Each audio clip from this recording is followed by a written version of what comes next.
नमो सिद्धाणं नमो आयर्याणं नमो विज्जायाणं नमो लोहे सविसाहुणं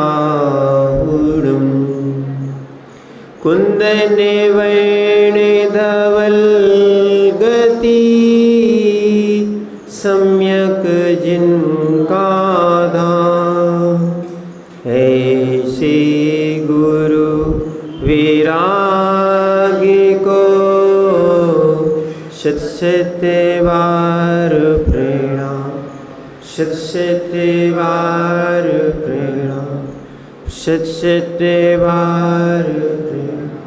जय बोलिए अनंतानंद सिद्ध परमेश्वरी भगवान की, देवाय देव एक जड़ से आदिनाथ भगवान की, देवाय देव एक खजर से चिंतामणि पार्श्वनाथ भगवान की, देवाय देव एक खजर से भगवान महावीर स्वामी की, परम पूज्य आचार्य भगवान कुंद कुंद स्वामी की, परम पूज्य आचार्य भगवान समंत भद्र स्वामी की, परम पूज्य व्यसल दिवाकर गणा विमल सागर जी महाराज जी की, परम पूज्य आचार्य श्री गणाचार्य विराग सागर जी महाराज जी की,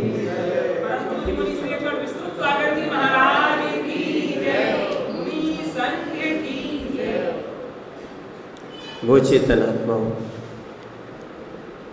भगवान पार्श्वनाथ के चरण सानिध्य में बैठकर हम इस जिनवाणी का रसपान कर रहे हैं जो अनेकांतमय है और स्यालवाद शैली से इसका प्रयोग किया जाता है।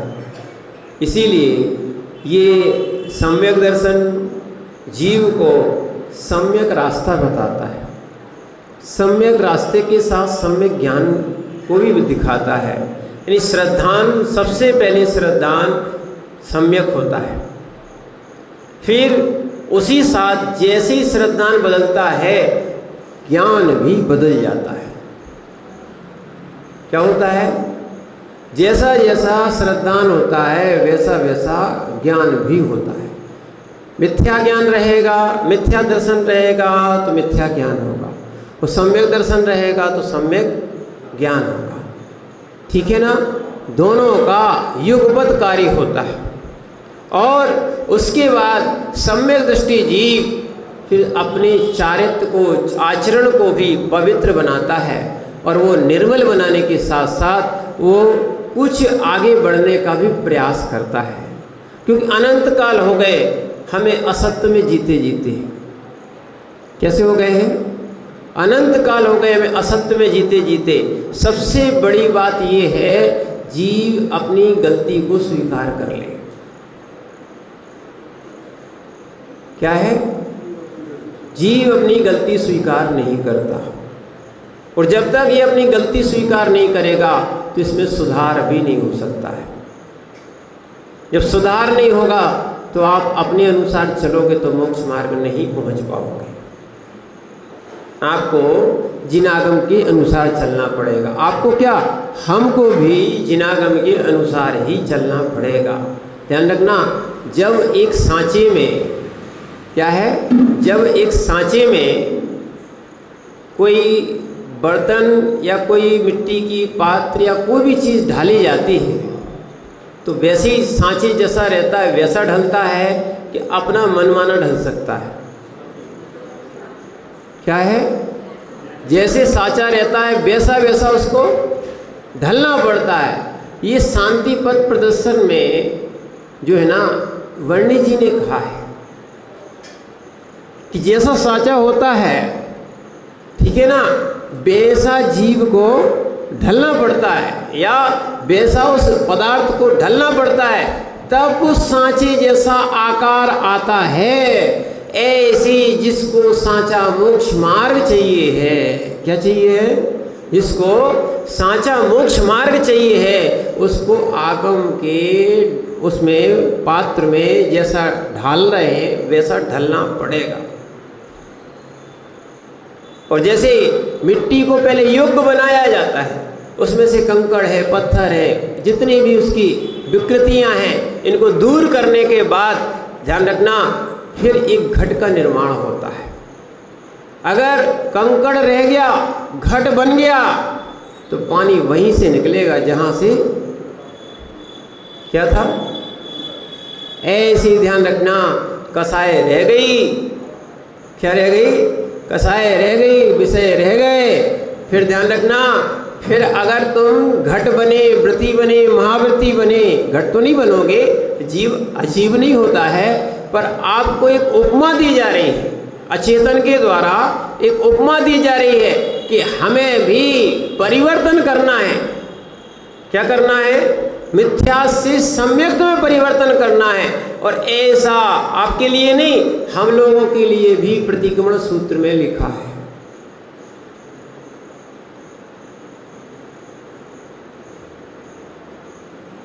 मिथ्यात्व, गोस्वामी, सम्यक्त है ना, सम्यक्त को प्राप्त होता ओ संपज्जामी, मिथ्यात्व को छोड़ता। परिवर्तन करना है, क्या करना है, जो हमारा मिथ्यात्व था वो हमें सम्यक में बदलना है, तब जाके हमारा कार्य सम्यक होगा।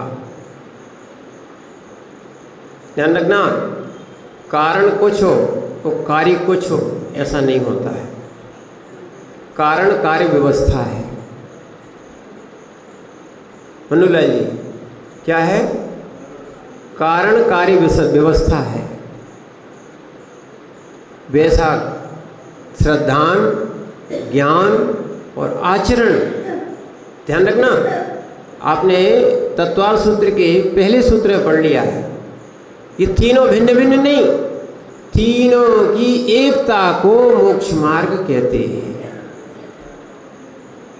क्या बोला है, सम्यक दर्शन ज्ञान चारित्राणी मोक्ष मार्ग, तीनों की एकता को मोक्ष मार्ग कहते हैं। तीनों अलग अलग अपने चले तो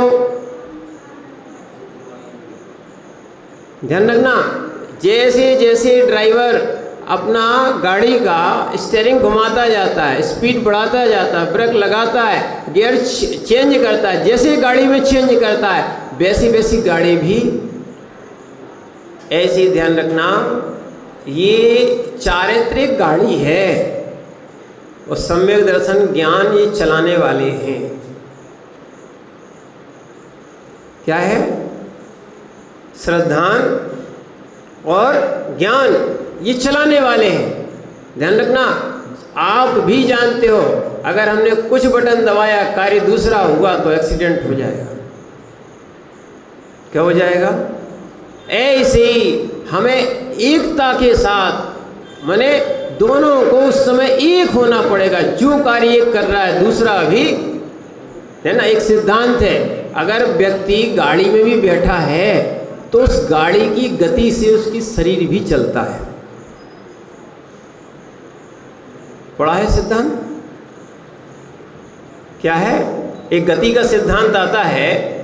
क्या है, जैसे आप गाड़ी में बैठे हो, लग रहा है कि हम गाड़ी में बैठे हैं पर चल नहीं रहे हैं, पर आप चल रहे हो।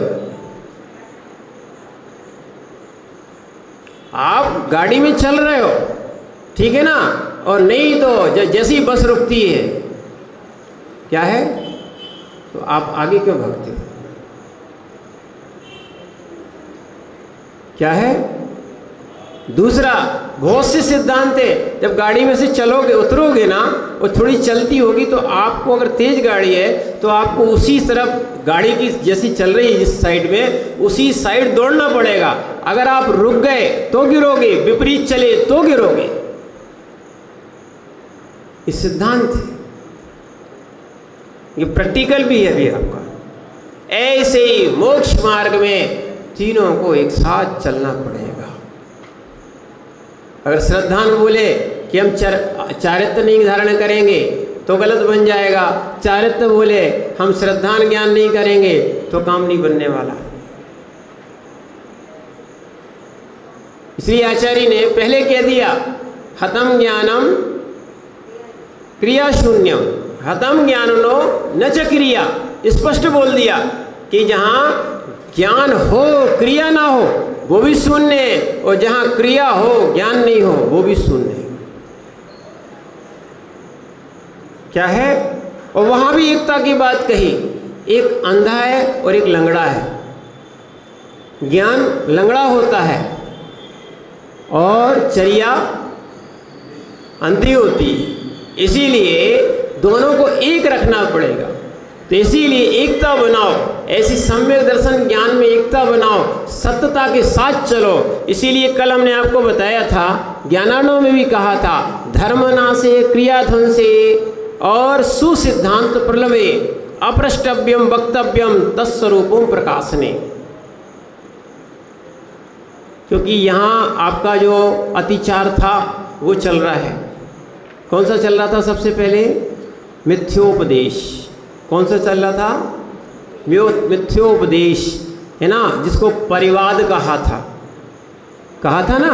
ऐसा नहीं जिस कोई भी कहे वो मोक्ष मार्ग बन जाए। क्या है?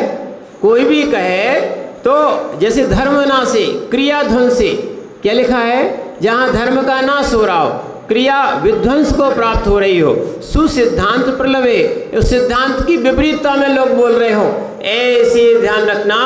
अप्रष्टव्यम तो क्या है? बिना पूछे भी, आचार्य महाराज बोल रहे हैं यहाँ पर, सिद्धांत का प्रकाशन के बिना ही, यानी सिद्धांत के प्रकाशनार्थ बिना पूछे भी विद्वानों को बोलना चाहिए, क्योंकि सत्पुरुष का ये कार्य है। ऐसा ज्ञानार्णव में लिखा है। क्या लिखा है? ध्यान रखना।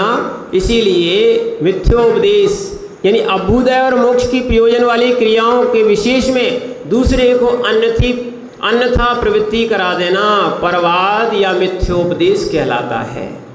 जैसे वर्तमान में बहुत सारी चीज़ों में परिवर्तन कर रहे हैं। देखो बहुत सारा, सुभाष जी सुन लो, आपके मूल नायक बैठे रहते हैं, आप उनको गले से पहुँच देते हो और नया नाम चल गया प्रक्षाल, उनका अभिषेक ही बंद कर दिया। क्या कर दिया? मूल नायक भगवान बैठे ही रहते हैं, उनका तुमने भले अरे क्षरण हो जाएगा, क्षरण हो जाएगा, क्षरण हो जाएगा। अरे भैया ये तो बताओ, आपने उन भगवान को विराजमान क्यों किया था? जिनमें को विराजमान क्यों किया जाता है? इसलिए बोल रहे हैं क्योंकि यहाँ पर क्रियाध्वंस से अभिषेक बंद ही कर दिया है। क्या कर दिया है? सब जगह देखा देखी काम होने लगा है। क्या है? बड़ी जगह हो गया, उनने कर दिया तो हमने अपने यहाँ मान लिया। क्या कर दिया? मूल नायक भगवान का अभिषेक ही बंद हो गया। अब बताओ, आप कुंडलपुर चले जाओ या कहीं भी चले जाओ, किसका अभिषेक करना चाहोगे? महावीर चले जाओ, कहाँ किसका करना चाहोगे? ध्यान रखना, श्रद्धा का विषय है, भगवान की प्रतिमा पूजन अभिषेक के लिए ही है। किस लिए है? हमारे अभिषेक पूजन के लिए ही उनने विराजमान किए। शरद भैया बताओ, क्यों विराजमान किए? बताओ। और इसमें ही अंतराय डाल रहे हो आप। हाँ, इतना जरूर है, ध्यान रखना, कोई भी क्रिया सम्यक ज्ञान से और विवेक से करना चाहिए। क्या? कि उन पाषाण की प्रतिमा को बार बार उठाना नहीं, रखना नहीं तो कहीं आपसे छूट गई, नहीं बनी, दिक्कत हो गई, इस कारण से उसका भी समाधान है। क्या है? उनका भी समाधान है। हम उस समाधान का माने हल भी निकालें तो कारण ये है, हम कम से कम, हाँ ठीक है, कम से कम हम उस चीज़ को समझने का प्रयास करें, भगवान की प्रतिमा का अभिषेक होना चाहिए। क्या होना चाहिए? लोगों ने प्रक्षाल पाठ बना लिया, अभिषेक पाठ की जगह क्या बन गया? वाह, हमने तो कभी नहीं सुना प्रक्षाल पाठ होता है कभी। क्या है? बहुत सारे लोग देखा देखी में चले जाते हैं।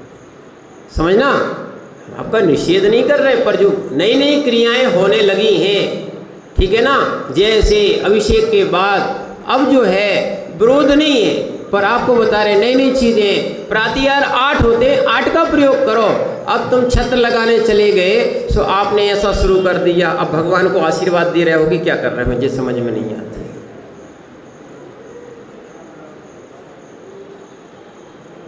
बताओ, अभिषेक बंद कर दिया, एक प्रतिमा भर रख ली,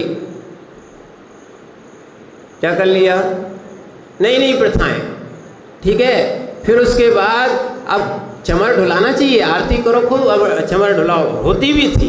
अब क्या है, सब बंद हो गया, बस एक चमर हो गए। सुबह तो एक दिन चमर ढुला रहे, दूसरे हाथ ढुला रहे, लगे हैं ऐसे। क्या कर रहे हैं आप, ये बताओ।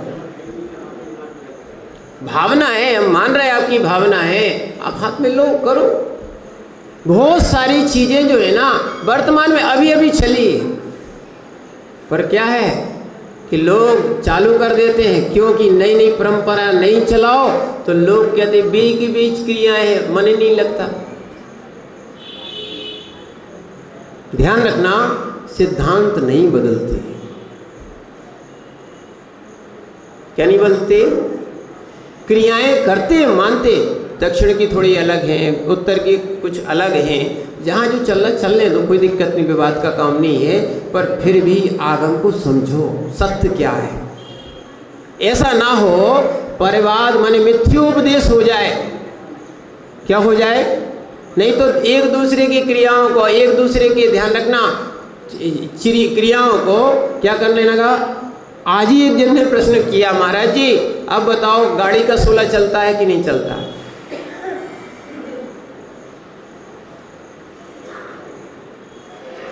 अब वैसे आगम की बात करोगे, बोलो गाड़ी का सोला चलता है कि नहीं चलता। आप लोग आगे बैठो तो आपको पीछे वालों को देखने नहीं पड़ेगा।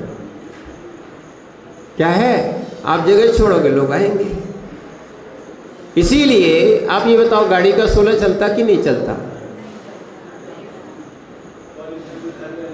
ध्यान रखना, वास्तविकता तो यही है। अभी वो भी एक बात आई, तो वो ध्यान रखना, अगर आप असोले में अभिषेक करोगे, है ना, असोले में आहार दोगे तो कुंभ भूमि जाना पड़ेगा। ऐसा एक शंका समाधान का वो उत्तर बता रहे थे। मन माना चल रहा है। क्या चल रहा है, हमें तो आहार देना है, चाहे धक्का में जाए, चाहे असोले में जाए, चाहे कहीं जाए। विचार करो, ये नहीं है कि मौन रहना चाहिए, ये कोई चर्या नहीं है। ध्यान रखना, क्योंकि हमने मौन ले लिया तो हम बस कोई क्रिया नहीं बताएंगे, ये कोई चर्या नहीं है, महान चर्या नहीं है। किसी का मौन समर्थन भी है।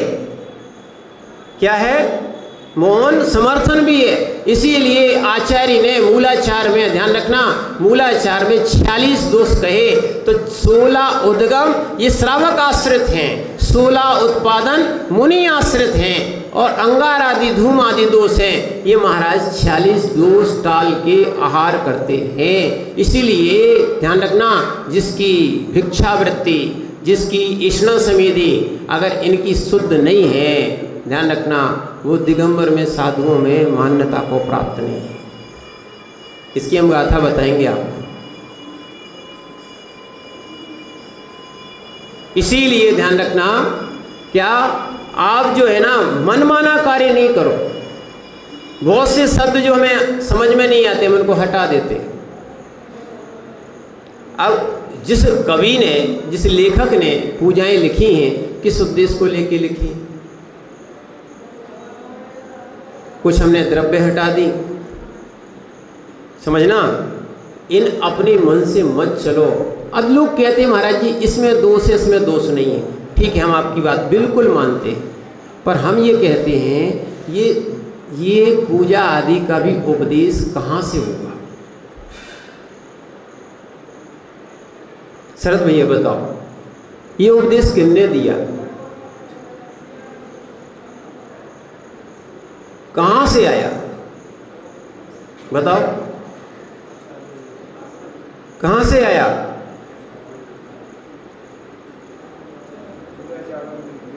नहीं, मूलाचार में तो कथन ही नहीं है, मूलाचार तुम्हारा ग्रंथ ही नहीं है। अच्छा, पूर्वाचार्यों ने, अब पूर्वाचार्यों ने बोला है तो उनने कहाँ से बोला।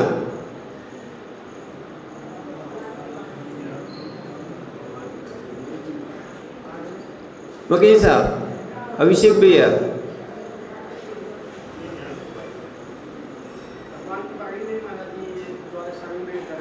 हाँ बहुत बढ़िया। त्रिलोकचंद जी,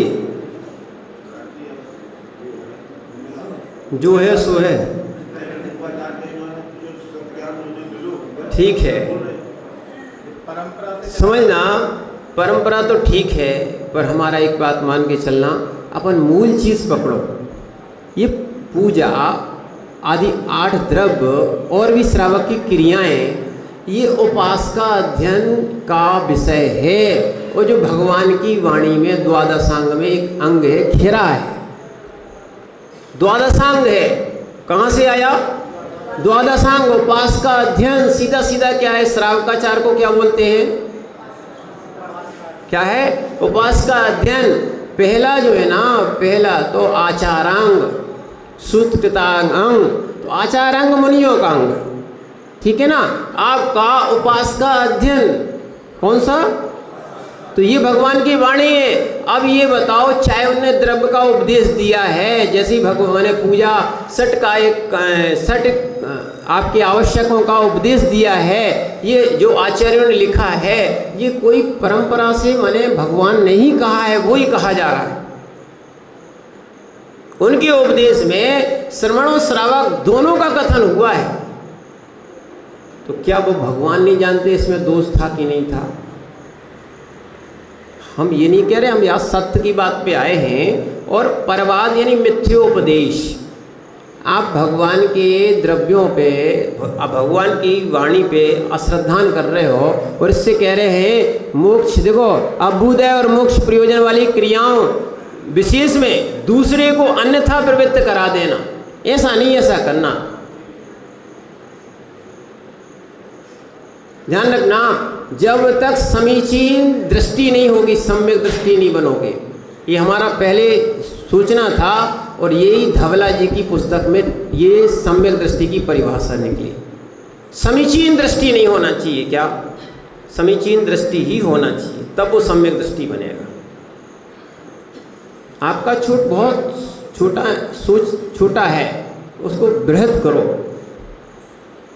जिसके पास जो उत्तम द्रव्य होती है, जिसको वो अपना प्रिय समझता है, अच्छा समझता है, वो चीज चढ़ाता है। क्या है? भगवान, ध्यान रखना, चढ़ी हुई वस्तु का भोग नहीं करते। ये मिथ्योपदेश झूठी हो गई। ध्यान रखना, भगवान ने खाया क्या? तो झूठा कहाँ से हो गया? भगवान भोग करते हैं क्या? ध्यान रखना, भगवान भोग करते हैं क्या? बताओ बताओ। अरे भगवान भोग नहीं करते, 18 दोषों से रहित होते। क्षुधा, तृषा, इन 18 दोषों से क्षुत, पिपासा, जरा, तंग या पड़ी चुके हो जन्मांतक भयस्मया न राग द्वेष मोहास्य यस्याप्ता सा प्रकीर्ति। ये आप्त की परिभाषा है। क्या है? आप्त की सीधी सीधी परिभाषा है। तुम उनकी कितनी भी पूजा कर लो, वे तुमसे राग नहीं करने वाले, प्रसन्न भी नहीं होंगे, वरदान भी नहीं देंगे। और कोई उनके उपसर्ग कर दे तो उनसे रुष्ट भी नहीं होने वाले, उसको शराब भी नहीं देंगे। अभी आपने वीतरागता समझी कहाँ है? आपको भगवान से राग है, भगवान को आपसे राग नहीं है। तो राग नहीं, अनुराग होना चाहिए। क्या नहीं होना? राग नहीं होना चाहिए, अनुराग होना चाहिए। गुणों में अनुराग होता है। क्या होता है?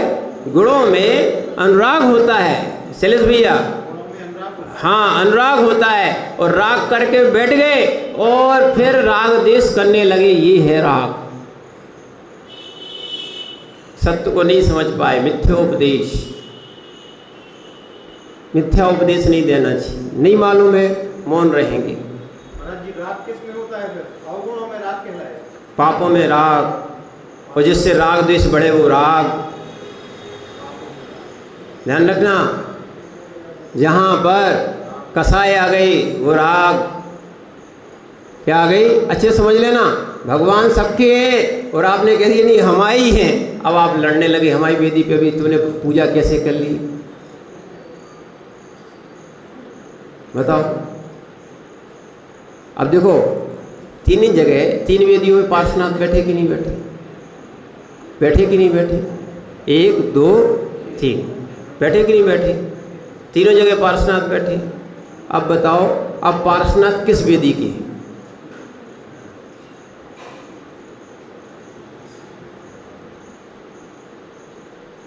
बताओ, किस वेदी के पार्श्वनाथ है?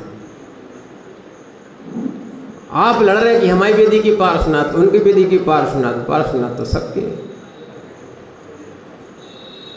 अज्ञानता में सुनो, अज्ञान भी मिथ्यात्व है। 5 भेद है ना, विपरीत, एकांत, विनय, संशय, अज्ञान। अज्ञान भी क्या है? और अज्ञान से ही बहुत सी क्रियाएं होती हैं। इसीलिए इस अज्ञान को दूर हटाओ। और हम जो ज्ञान समझ रहे हैं, वास्तविकता में जब केवल ज्ञान, निर्मल ज्ञान हो जाएगा तभी ज्ञान है, बाकी तो सभी ज्ञान अज्ञान है। ये भी समझना, वो मिथ्यात्व वाले नहीं है। एक और ध्यान रखना, नहीं ऐसा भी नहीं है, ज्ञान करना ही चाहिए। अगर ज्ञान नहीं होगा तो ध्यान रखना, आप उन वस्तुओं को छोड़ कैसे पाओगे? अगर ज्ञान नहीं मिल रहा होता या ज्ञान नहीं बढ़ रहा होता तो आप बैठते कैसे, जिनवाणी कैसे सुनते? और ध्यान रखना, आज नहीं तो आज के संस्कार काम करेंगे। क्या काम करेंगे? आज के जिनवाणी के संस्कार काम करते हैं। जो सम्यक्त होता है ना, उसमें देशना लब्धि भी काम आती है। क्षोभसम लब्धि, विशुद्धि लब्धि, प्रायोग लब्धि, देशना लब्धि, फिर कर्ण लब्धि होती है। ये 5 लब्धि जैसी हुई और निश्चय से फिर तो सम्यक दर्शन होने ही होना है। 4 लब्धियां तो मिथ्या दृष्टि की भी हो सकती हैं, पर कर्ण लब्धि जो है जैसे ही होगी, क्या कर्ण लब्धि होगी तो आपको सम्यक तो होना ही होना है। अब बताएंगे, चिंता क्यों कर रहे? स्वाध्याय करो ना। अभी जीव कर्ण नहीं चल रहा है, ठीक है? अभी अपना श्रावकाचार चल रहा है। तो इसीलिए अभी तो आप नाम सुन लो, फिर उसके बाद अध्ययन करो, ठीक है? और अध्ययन के लिए समय चाहिए। तो यहाँ पर सीधी बात आई है, परिवाद यानी मिथ्योपदेश नहीं करना चाहिए। ध्यान रखो, अपन को जो चीज़ मालूम नहीं है उसके बारे में मत बोलो। क्या है? बहुत सी बातें आ जाती है, संघ में ऐसा होता है, उस संघ में ऐसा होता है, ये क्या होता। उन्होंने कहा 3 बार में पढ़ना चाहिए कि 1 बार में पढ़ना चाहिए, 3 परिक्रमा लगाना चाहिए, है ना? चौथी क्यों लगा ली? भी तो लौट के आना चाहिए, अब तो 3 ही लगाओ। बहुत सारी बातें ऐसी है, जानते हैं नहीं है, सिद्धांत बना लिए अपने अपने। जैसे कि देखो, वास्तविकता में जिसको जानना चाहिए वो जान नहीं रहे हो। भैया रात्रि भोजन नहीं करना चाहिए। और रात्रि कब से हो जाती है? नहीं, सूरज जैसे ही डूबेगा तो रात्रि हो जाएगी। ये भी नई बातें मत सिखाओ पंडित जी। क्या है? सिद्धांत होता है, सिद्धांत को नहीं बदल सकते, है ना? स्ववचन बाधित भी नहीं होना चाहिए। क्या नहीं होना चाहिए? स्ववचन बाधित। रात्रि कब होती है? ध्यान रखना, रात्रि कब होती है? जैसे ही सूर्यास्त होगा रात्रि हो जाएगी। दिन कब होता है? दिन कब होता है? नहीं, रात के 12 बजे। बोलो, ये सब अंग्रेज बन गए लोग, क्या करें? कई लोग अभी पाड़ना करेंगे, रात के 12 बजे खोल लेते, दिन बदल जाता है। ये सब ध्यान रखना, ये सब मिथ्योपदेश। क्या आ गए? सब मिथ्योपदेश। इसीलिए रात्रि भोजन जिनका त्याग है, देखो एक तो सबसे अच्छी बात तो ये है, सामर्थ्य रखो, थोड़ा थोड़ा बढ़ाओ और होगा आपका 4 प्रकार के आहार का त्याग करो। 1, बोलो महाराज जी तबीयत खराब हो गई, दवाई खाना पड़ी, कुछ हो गया, तो एक बार हमें याद कर लिया करो। हमें यानी इन मुनिराजों को याद कर लिया करो। हम लोग इंसान है कि नहीं? संसार में रह रहे कि नहीं? बताओ शरद भैया। हम लोग इंसान है कि नहीं, मनुष्य है कि नहीं, है कि नहीं, समझ रहे कि नहीं। पर जैसा आपका देखो चर्याएं चलती है, उसमें कुछ हम लोगों की भिन्न प्रकार की चर्याएं तो वही हैं। क्या है? हाँ, साधुपना है, समझ रहे बात को। पर ये नहीं सोचना कि महाराज जब चातुर्मास करेंगे तो 4 महीने का योग धारण एक पेड़ के नीचे बैठ जाएंगे और 4 महीने उपवास करेंगे और हम 4 महीने दुकान चलाएंगे।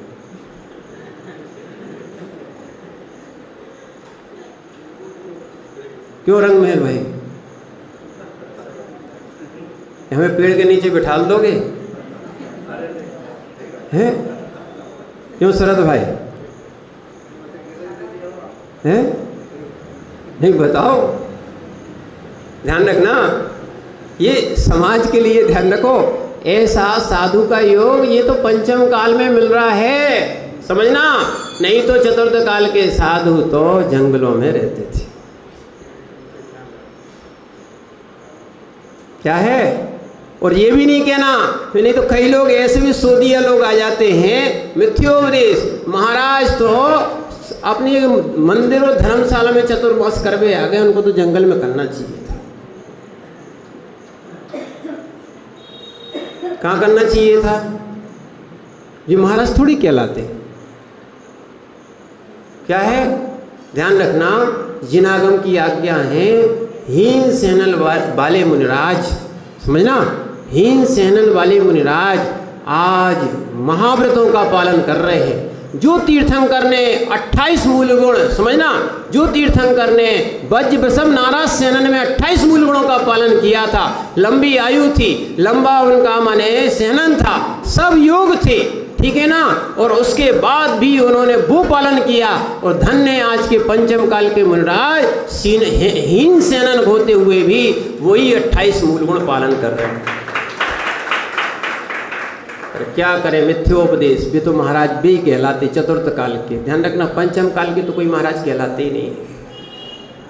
ये क्या है? सबसे पहले उन्हीं से पूछना है, स्ववचन बाधित। स्ववचन बाधित मालूम कौन है? एक बेटा कह रहा है मेरा पिता ब्रह्मचारी है, बाल ब्रह्मचारी है। क्या बोल रहा है ना? और बोला तुम्हारा पिता बाल ब्रह्मचारी है, तो माँ बोले माँ तो जन्मजात बंदिया है। कैसी है? बांझ है, बांझ। तो बेटा तू कहां से उत्पन्न हो गया? इसको क्या बोलते हैं? स्ववचन बाधित। ध्यान रखना, आगम जिनागम की आज्ञा है। और भावसेन स्वामी ने भाव संग्रह में लिखा है कि जो चतुर्थ काल के जो मुनिराज 1000 वर्ष में जो साधना करते थे, पंचम काल के उन मुनिराजों की साधना जो आज चल रही है, वो 1 वर्ष में उतने कर्मों की निर्जरा कर लेते हैं। क्या है? अब सोच लो, चतुर्थ काल में तो बहुत सारे योग थे। क्या थे? बहुत सारे साधना के योग रहते थे। और वर्तमान की दशाएं तो बिल्कुल भिन्न जा रही, ठीक है ना। विपरीत परिस्थिति में देखो, वही कहलाता है साधक, तो वही कहलाता है तैराक जो उल्टी धार में भी तैर के जाने। सीधी धार में तो क्या है, लकड़ी भी बह जाती है, खचड़ा भी बह जाता है। तुम बह गए तो कौन सी बड़ी बात कर ली। समझ रहे ना बात को? क्या है? इसीलिए विपरीत परिस्थितियों में जो साधना कर रहे हैं और आपको साधना का लाभ मिल रहा है, ध्यान रखना, मिथ्योपदेश करने वाले बहुत मिलेंगे, पर अपन को विवेक लगाना चाहिए। सम्यक ज्ञान अपने पास है, क्या माने क्या उचित है, क्या अनुचित है, क्या भक्ष है, क्या अभक्ष है, ये हम भी तो जानते कि नहीं जानते। आगम से मिलाओ।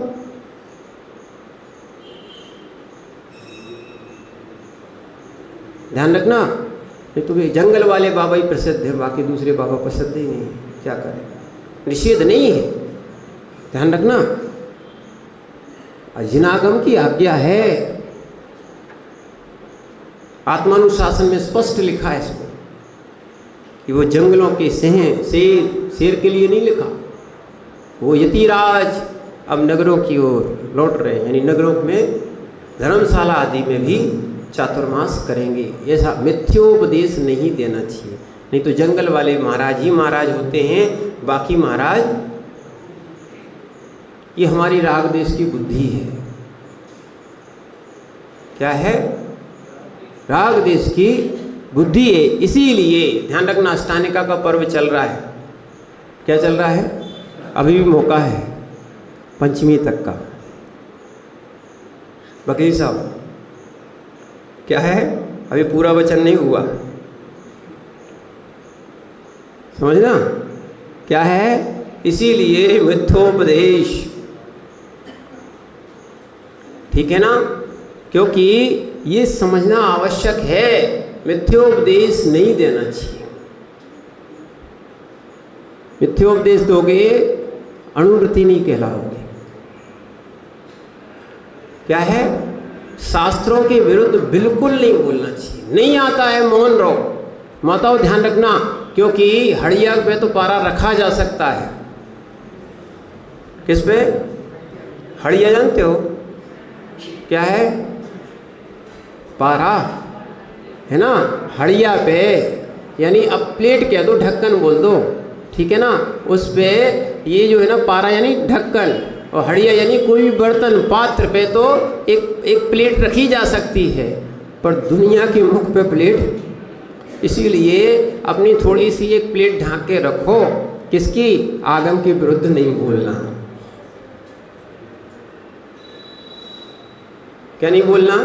पहले प्रमाण लो, पूर्वाचार्यों से मिलान कराओ, ठीक है? उसके बाद क्या है?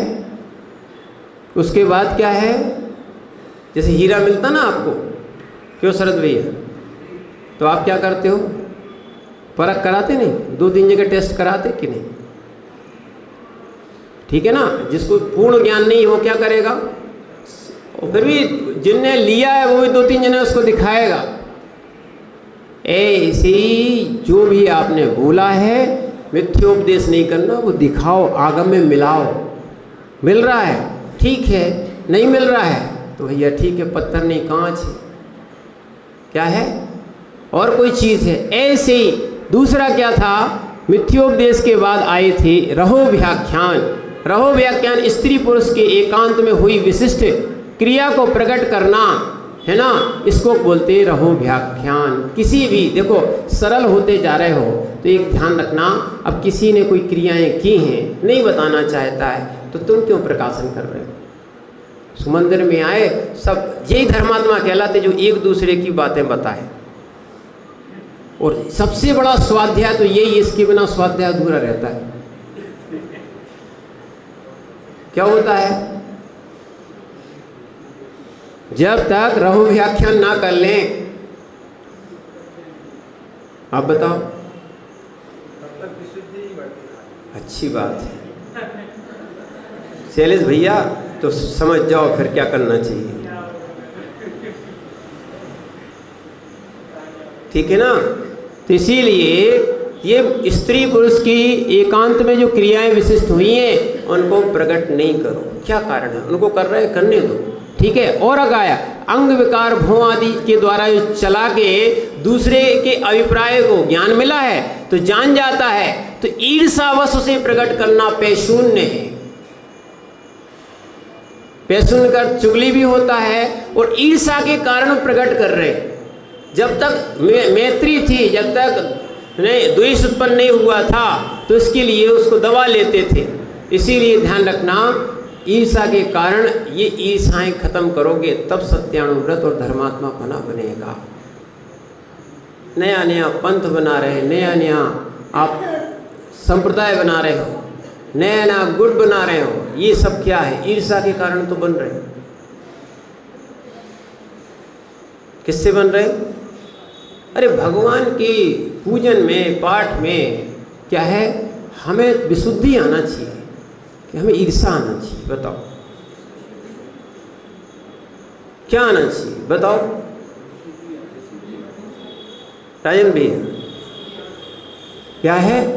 वास्तविकता में अगर आपकी क्रियाओं में विशुद्धि नहीं है, तो आपकी क्रियाओं में वो आश्रय नहीं होगा जो आपको शास्त्रों में लिखा मिला है। आनंद होना चाहिए मुनि को देख के या भगवान को देख के, शास्त्रों की बात को सुन के आनंद आना चाहिए कि आज हमें ऐसी बात सुनने और देखने मिली जो वास्तव में भवनासक्ति कर्म निर्जरा का कारण था। एलाद उत्पन्न होना चाहिए। क्या कहीं आप नई बात सुन के आओ तो आप 4 लोग को सुनाते कि नहीं सुनाते? ऐसे ही इस धर्म की बात को यही प्रभावना है, 4 लोग को सुनाओ,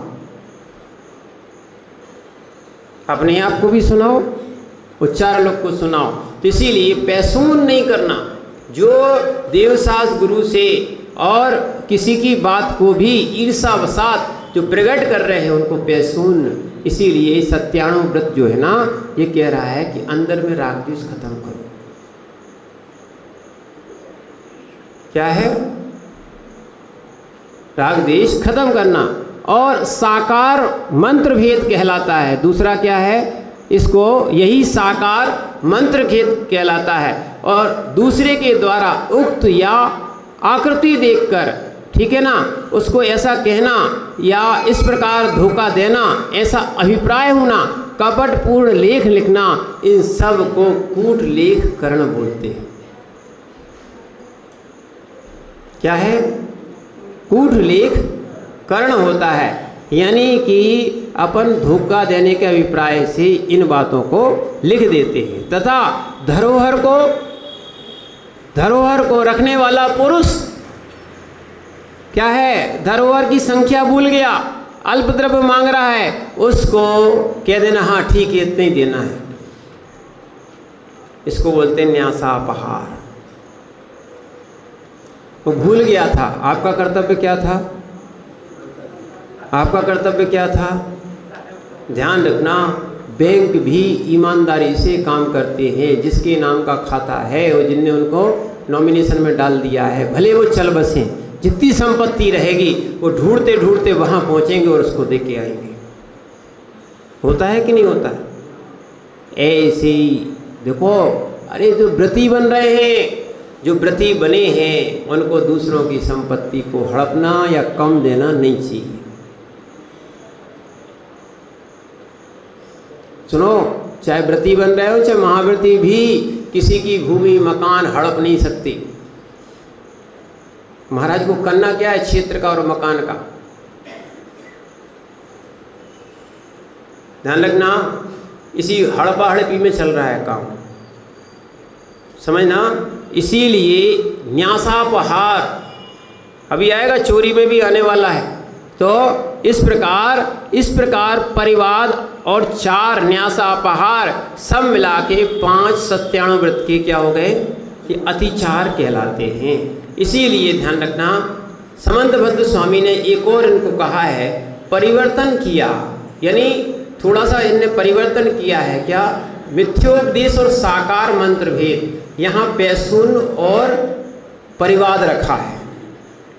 और उमा स्वामी ने क्या लिखा है? मिथ्योपदेश और साकार मंत्र भेद, ठीक है ना।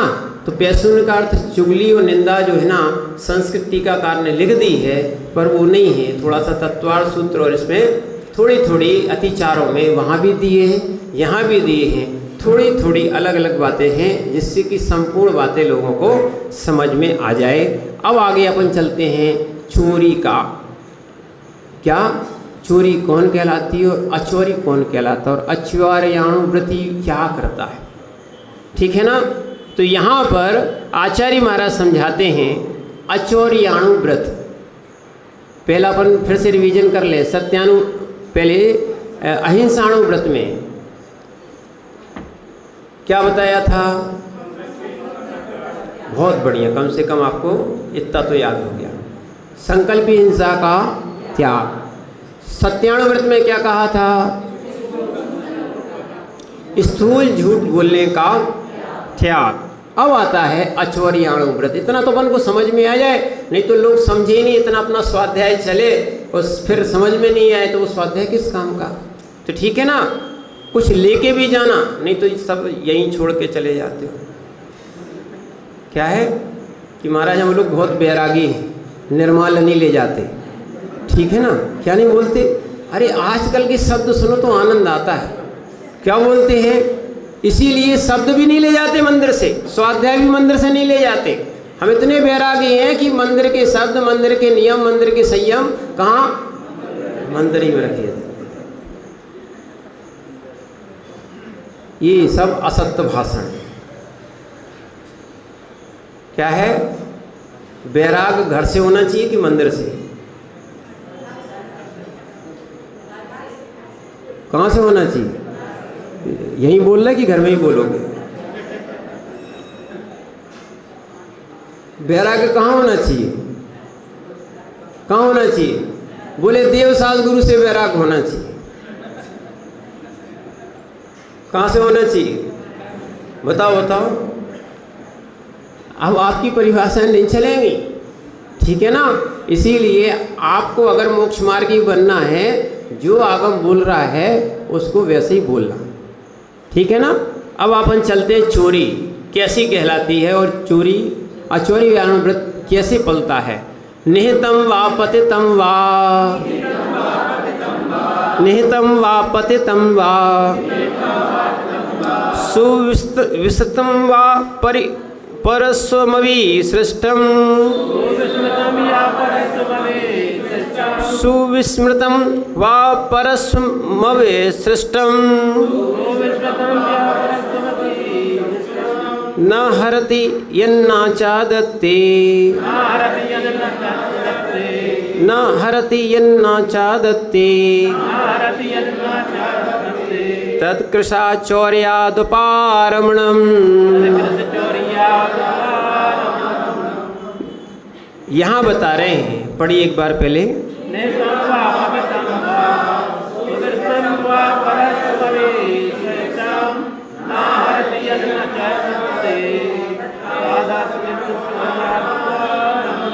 देखो चोरी की परिभाषा बताई थी ना, आज वो चोरी की परिभाषा फिर से बता रहे हैं। क्या अभी तक आपने नहीं सुनी थी, रखी हुई, नेतम बने रखी हुई, पतितम यानी गिरी हुई, और सुविस्तम यानी भूली हुई। तीन बातें याद करना, कौन कौन सी, रखी हुई, पड़ी हुई, भूली हुई, ठीक है। रखी हुई, पड़ी हुई, भूली को, है ना, और भूली हुई वस्तु को, और तीसरा चौथा और दे दिया, क्या, परस्मृति सिस्टम, है ना, बिना दी हुई परस्व अन्य की वृत्ति माने वस्तु को, ना हरती नहीं लेता, हरण नहीं करता, हरण यानी लेना, भूली हुई नहीं, रखी हुई, भूली हुई, पड़ी हुई, बिना दी हुई। चार बातें कौन कौन सी हैं,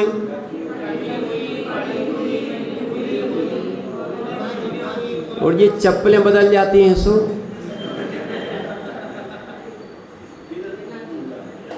क्या ध्यान रखना, चप्पलें बदल जाते हैं। लोग बोले बात तो बदली हुई थी, ये भी समझ लेना। बहुत सारे, नहीं तो बेचारे लोग, उनका मन ही नहीं लगता है, वे मंदिर ही नहीं आते हैं, कहते वहाँ जाते हैं तो मंदिर में भी चोरियाँ हो जाती हैं। अब बताओ, चोरी भी तो काहे की, अब बताओ कोई क्या कहेगा, चप्पल चोर। इसीलिए अच्छे से ध्यान रखना, अपन को ऐसे काम नहीं करना चाहिए। क्या है, रखी हुई, किसी की वस्तु रखी हुई हो नहीं उठाना चाहिए। क्या है, गिरी हुई, है ना, रास्ते में क्या है, गिरी है, और भूली हुई, कोई भूल गया है, ठीक है, बिना दी हुई वस्तु को और अन्य की वस्तु को लेना और दूसरों को देना। अभी तक तो लेना तो ठीक था, उन्होंने कहा ठीक है अपन नहीं ले रहे, दूसरे को दे दो। किसको दे दो, दूसरे को देना। यह क्रिया स्थूल चोरी से परित्याग अचौर्यानुवृत्ति होता है। बन सकते हैं। अब किसी की वस्तु, देखो आपकी वस्तु की बात नहीं कर रहे, किसी की वस्तु को नहीं लेना जब तक वो नहीं दे रहा है। रखी हुई, भूली हुई, गिरी हुई और बिना दी हुई वस्तु को नहीं लेना। ये क्या होता है? चोरी। ये कोई उठा लेगा तो क्या कहलाएगा? अब रास्ते में पैसा मिल गया तो तुमने दान कर दिया, बोले हम तो दान करके आ गए, आज चोरी करके आए हो।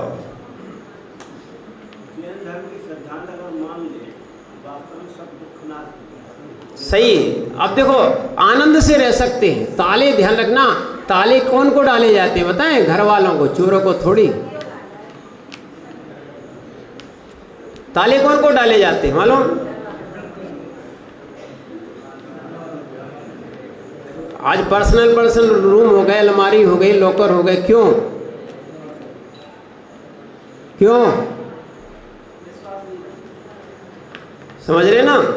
इसीलिए रखी हुई, भूली हुई और गिरी हुई या जीवों में रखी हुई, समझ रहे ना?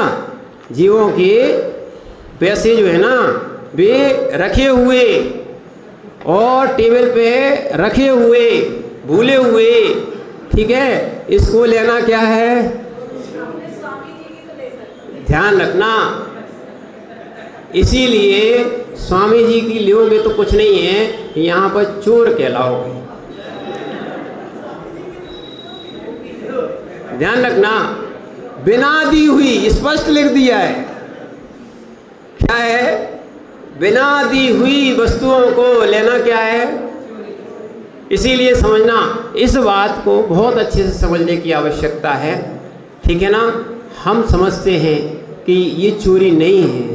आपने किसी की वस्तुओं को आप देख भी नहीं सकते, इसको भी व्यभिचार कहा गया। क्या है? वास्तविकता तो यही है। इसीलिए जो रखी हुई, गिरी हुई, भूली हुई, बिना दी हुई वस्तु को लेता है वो क्या है? अचौरियाण व्रत का पालन। और वास्तविकता में अब आपको फिर से बता दें, देखो आप जो सोचते हो कि वस्तु आ जाएगी तो सुख मिल जाएगा, यही सोचते हो ना? ऐसे ही है ना नवीन भैया? ऐसे ही है, कोई वस्तु आ जाएगी तो सुख मिल जाएगा, यही धारणा में है ना? है कि नहीं? ऐसी है ना? वस्तुओं से सुख मिलता है क्या? धन आदि सारी वस्तुओं से सुख मिलता है क्या? शरद भैया बताओ, बताओ, सब लोग बताओ। देखो सत्य बोलो और बाहर जाके भी बोलना, ऐसे नहीं कि मंदिर में वो महाराज के सामने बोल रहे हैं। बताओ बताओ, इन सारी वस्तुओं में सुख मिलता है क्या? बोले महाराज नहीं मिलता होता तो रखे क्यों थे, पहने क्यों थे? ठीक है ना? आप पहने हो, ये पुण्य का योग है, बस इतना कहना। पर वास्तविकता में सुख इन वस्तुओं से नहीं मिलता। और जब ऐसा लोग समझ लेते हैं कि सुख इन वस्तुओं से नहीं मिलता तो फिर चोरी क्यों?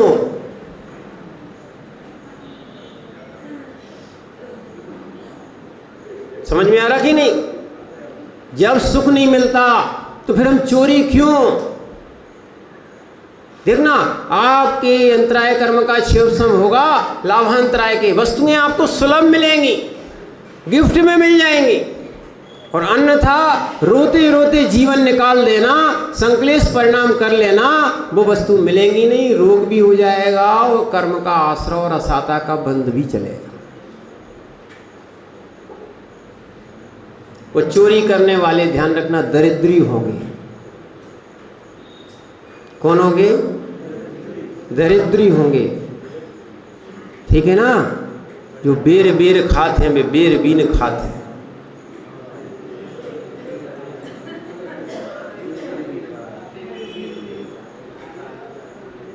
क्या है? ये कहावत बता रहे आपको। तो इसलिए समझो इन चीज़ों को। इसीलिए पर की वस्तुओं को हड़प करोगे कि वो हमारे अधिकार में थी, हमने ले ली। ध्यान रखना, आगे इसके अतिचार भी आएंगे। भाई अगर माना कि भाई भी है तो भाई का हिस्सा तुम्हें देना चाहिए, हड़पना नहीं चाहिए। क्या है? इसीलिए अगर आप वास्तविकता में बना लिया, धर्मात्मा हो गए, ये राग द्वेष मिट जाएगा। कौन की छाती पे कौन सा मकान और कौन सी प्लाट और कौन सी दुकान और कौन सी वस्तु कौन छाती पे बांध के ले जाएगा बताओ? जब सबको छोड़ के जाना ही है तो काहे को झंझट में पड़े हो? रो रहे हैं, ये नहीं मिला, नहीं मिला, नहीं मिला, तुम्हारा भाग्य नहीं था, सीधी बात तो तुम्हें मिला नहीं है, अब तुम पुरुषार्थ नहीं कर रहे हो, उसी पे रो रहे हो, सो अपना भाग्य और खराब कर रहे हो। क्या है? इसलिए ध्यान रखना, धर्मात्मा को वास्तविकता में चोरी नहीं करना चाहिए। क्या नहीं करना चाहिए? जो उचित है, जो न्याय है वो आप करो। ध्यान रखना, कोई वस्तु जाएगी तो नहीं, सुख हमें इन वस्तुओं से नहीं मिलता। हमने इसलिए आपको बताया सम्यक दृष्टि का निर्णय होता है। सुख कहाँ होता है? आत्मा में। आत्मा आपकी कोई चोरी कर नहीं सकता, कोई नहीं ले जा सकता, कोई उसके हिस्से बांट नहीं हो सकते। एक एक चम्मच के पीछे, पेन के पीछे, है ना, दूध के पीछे, कब लोग काय के पीछे लड़ लेते हो आप लोग, है ना। इसीलिए जो मिला है भाग्य से, ठीक है ना, अच्छा है, नहीं मिला है चोरी करके नहीं खाना, ठीक है ना। ऐसा विचार करोगे तो भविष्य में अगर इन अणुव्रतों का पालन कर लिया तो भविष्य की पर्याय महाव्रत और वो आपको परमात्मा तक बना देगी। और जिन्होंने अभी पालन नहीं किया, ये पर्याय में तो कर लोगे, अगली पर्याय में बहुत दुख उठ पाओगे। इसीलिए हम इसको समझें और धर्मात्मा बने। ओम नमः